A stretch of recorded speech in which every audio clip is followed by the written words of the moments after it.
நல்லதே நடக்கும், நல்லதே நடக்கும்.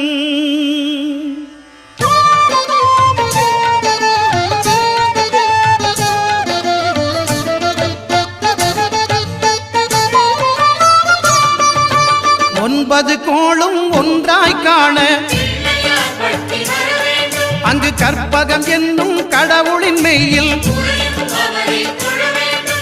9 கோளும் ஒன்றாய் காண அங்கு கற்பகம் என்னும் கடவுளின் மெய்யில் சூரியன் முதலாய் 9 கிரகமும் பலவித குணங்களை கொண்டிருக்கும். எங்கள் கற்பக தருவில் அவை வரும்போது ஒன்றாய் சேர்ந்து பலனளிக்கும்.